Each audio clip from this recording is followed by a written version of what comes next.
नमस्कार, जी न्यूज देख रहे हैं और आपके साथ मैं हूं अमित रावत। 11 बजे की 11 बड़ी खबरों के साथ और दिन भर की भागदौड़ में अगर आपने मिस कर दी हैं बड़ी खबरें तो अब देख लीजिए।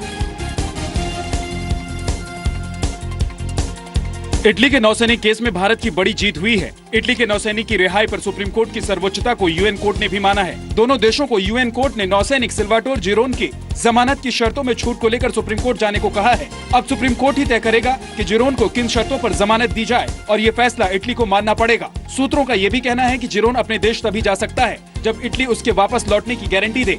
इससे पहले इटली ने यूएन कोर्ट के आदेश पर गुमराह करते हुए दावा किया था कि जिरोन को रिहा करने का आदेश दिया गया है। We believe that the government's consistent positions and key arguments in this particular case have been recognized by the tribunal. The authority of the Supreme Court of India has been upheld. We remain confident that the issue of jurisdiction will be determined in our favor. इस case में सुनवाई के लिए Italy ने Netherlands के Hague स्थित UN court में याचिका दायर की थी। यूएन कोर्ट के फैसले का औपचारिक ऐलान मंगलवार को होना है।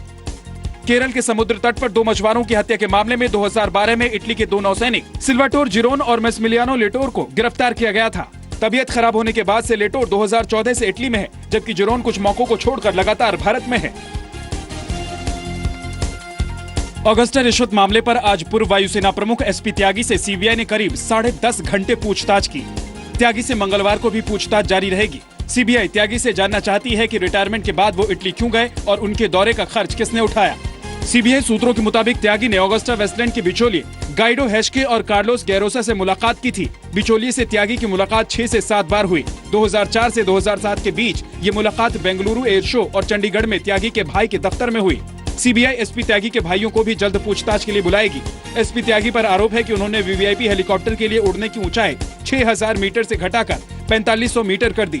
ऊंचाई नहीं घटाई जाती तो ऑगस्टा वेस्टलैंड वीवीआईपी हेलीकॉप्टर के सौदे में शामिल नहीं हो पाती। सीबीआई ने एसपी त्यागी समेत 13 आरोपियों के खिलाफ ऑगस्टा वेस्टलैंड सौदे में एफआईआर दर्ज की थी। ऑगस्टा रिश्वत मामले पर आज राज्यसभा में फिर हंगामा हुआ। राज्यसभा की कार्रवाई शुरू होते ही सुखेंदु शेखर रॉय ने ऑगस्टा डील का मुद्दा उठाया। उन्होंने रक्षा मंत्री के बयान और चर्चा की मांग की। पूछा, रिश्वत लेने वाले कौन हैं? उनको स्टेटमेंट देने पड़ेगा कि सरकार अभी तक खामोश क्यों है। ये घूस किसने लिया है? ये गांधी कौन है? एपी कौन है? शशिकांत कौन है? गांधी कौन है? सुखेंदु शेखर रॉय की बहस की मांग को ठुकरा दिया गया। इसके बाद भी वो अपनी मांग पर अड़े रहे। नाराज सभापति ने नियम 255 के तहत रॉय को दिन भर के लिए सदन की कार्यवाही से बाहर कर दिया। सुखेंदु के समर्थन में तृणमूल के बाकी सांसद भी सदन से वॉकआउट कर गए। कोई गांधी का नाम है तो गांधी, तो आप गुजरात में जाओ आपको लाखों गांधी मिलेगा। हमको मालूम नहीं है कौन गांधी है, लेकिन देश जानना चाहती है गांधी कौन है। ऑगस्टा डील पर रक्षा मंत्री मनोहर पर्रिकर 4 मई को संसद में बयान देंगे।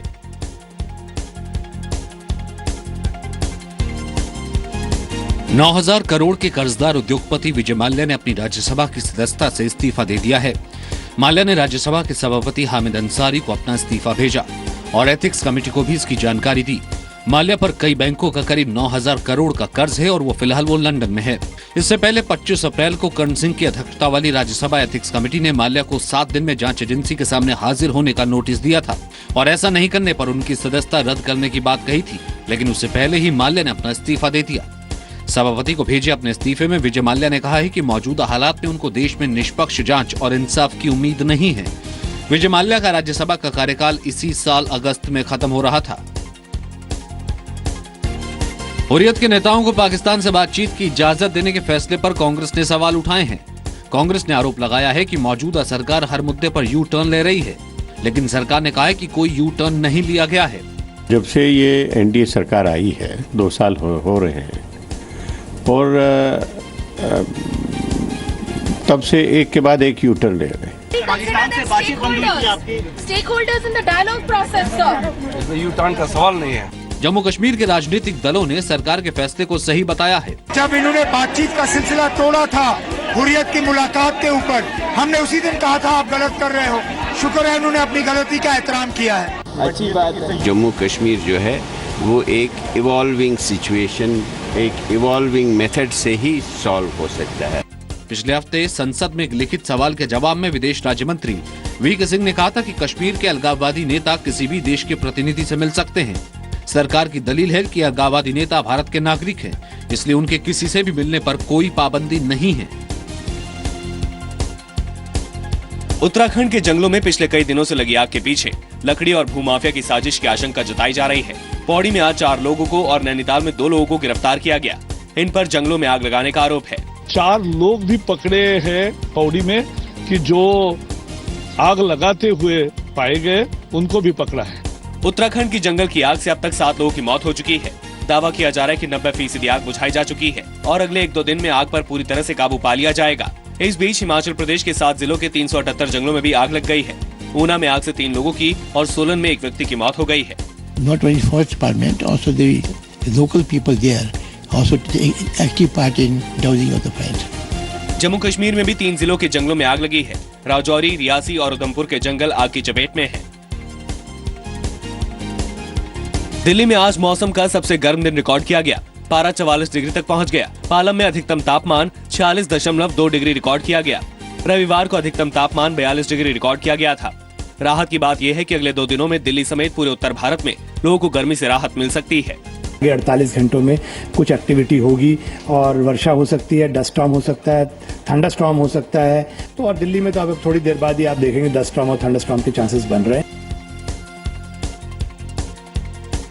केंद्र सरकार सुप्रीम कोर्ट से मांग करेगी कि दिल्ली और एनसीआर में डीजल गाड़ियों पर रोक लगाने के फैसले पर फिर से विचार किया जाए। केंद्रीय परिवहन मंत्री नितिन गडकरी ने इस मसले पर पर्यावरण मंत्री प्रकाश जावड़ेकर और भारी उद्योग मंत्री अनंत गीते के साथ बैठक भी की।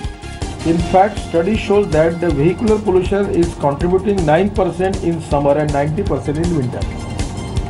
IIT कानपुर का हम इन सब बातों को अगले तारीख को फिर से माननीय सुप्रीम कोर्ट की विचारात्मक पुस्तक से प्रस्तुत करेंगे। डीजल गाड़ियों पर सुप्रीम कोर्ट की रोक का असर आज दिल्ली की सड़कों पर भी देखने को मिला। फैसले के विरोध में टैक्सी ड्राइवरों ने दिल्ली में अलग अलग जगहों पर प्रदर्शन किया, जिसकी वजह से कई इलाकों में लोग काफी देर तक जाम से जूझते नजर आए। 15 मिनट से यहाँ रुकी हूँ, 20 मिनट से मैं अभी तक कॉलेज पहुँच गई होती, अटेंड कर लिया होता एग्जाम। अब मुझे क्लास में जाने नहीं देंगे वो, मैं तो एग्जाम छूट गया ना, मेरे इंटरव्यूज गए। डीजल गाड़ियाँ बंद कर दिया, हम लोग कहाँ जाएंगे? अभी गाड़ियों पे लोन चल रहे हैं इतने, उनकी किस्तें कहाँ से भरेंगे हम? सुप्रीम कोर्ट ने 1 मई से दिल्ली एनसीआर में डीजल से चलने वाली गाड़ियों पर रोक लगा दी है। जनसंघ के संस्थापक सदस्य बलराज मधोक का निधन हो गया है। 96 साल के बलराज मधोक पिछले कुछ समय से बीमार थे। वो 1 महीने से एम्स में भर्ती थे। पीएम नरेंद्र मोदी ने मधोक के घर जाकर उनको श्रद्धांजलि दी। पीएम ने ट्वीट किया, बलराज मधोक जी के साथ बातचीत का कई मौकों पर सौभाग्य मिला। उनका निधन दुखद है, उनके परिवार के साथ संवेदना है। मधोक ने श्यामा प्रसाद मुखर्जी के साथ मिलकर 1951 में भारतीय जनसंघ की संस्थापना की थी। 1967 के चुनाव में मधोक के नेतृत्व में जनसंघ ने लोकसभा की 35 सीटें जीती। 70 के दशक में अटल बिहारी वाजपेयी और लालकृष्ण आडवाणी के आगे बढ़ने के बाद वो पार्टी में कमजोर हो गए। 1973 में उन्हें अनुशासन तोड़ने के आरोप में पार्टी से बर्खास्त कर दिया गया। पटना में मुख्यमंत्री नीतीश कुमार के जनता दरबार में जबरदस्त हंगामा हुआ। जब नीतीश लोगों की समस्याओं को सुन रहे थे, उसी दौरान एक व्यक्ति फरियाद सुनाने के लिए खड़ा हुआ। कोई कुछ समझ पाता उससे पहले उस व्यक्ति ने चप्पल नीतीश की तरफ उछाल दी। घटना के फौरन बाद सुरक्षाकर्मी हरकत में आ गए। उन्होंने आरोपी शख्स को हिरासत में ले लिया। अरवल के रहने वाले आरोपी युवक का नाम भी नीतीश ही बताया जा रहा है।